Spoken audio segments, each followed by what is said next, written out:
જો મિત્રો મારા સિસ્ટર જાન શું બનાવે છે હું તમને બતાવું અને કઈ રીતે બનાવે છે એ મારા સિસ્ટર બનાવે છે તમને બતાવું છું। તમે પહેલા શું શું સિસ્ટું કર્યું? મેં પહેલા થોડું તેલ લીધું હતું, પછી થોડી રહી નાખી, એના પછી મરચાંની ગ્રેવી કરી હતી, પછી ડુંગળીની ગ્રેવી કરી, ડુંગળી થોડી કચપચરી ચડી ગઈ, એના પછી ટામેટા નાખ્યા છે અને હવે મરચાં અને હળદર અને મીઠું એવું નાખતી રહું છું। તમે જોતા રહેજો। જો મિત્રો આજે મારા સિસ્ટર બનાવે છે દમ આલુ, હે ને? હા, દમ આલુ।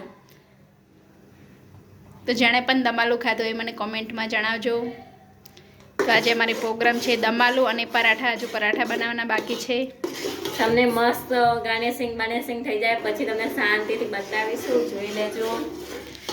હાય મિત્રો, તમે બી ખાતા હોય તો અમને કહેજો કોમેન્ટમાં, તમે જુઓ કે કેટલા કેટલા દમ આલુ ખાય છે। તો અમારા ગોડી છે ચોપલી હે, બહુ બોલ બોલ કરે હે। તો હવે આમાં મીઠું નાખ્યું અને લાલ મરચું, હળદર, ધનિયા પાવડર, તો હવે તેને મિક્સ કરશે અને થોડી વાર થવા દેશે। જ્યાં સુધી તેલ ઉપર આવે ત્યાં સુધી ગ્રેવીને ચડવા દેશે।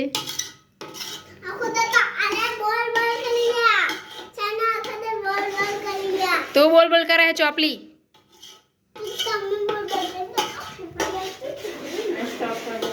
આ શું કરે હે? તું શું કરે રી?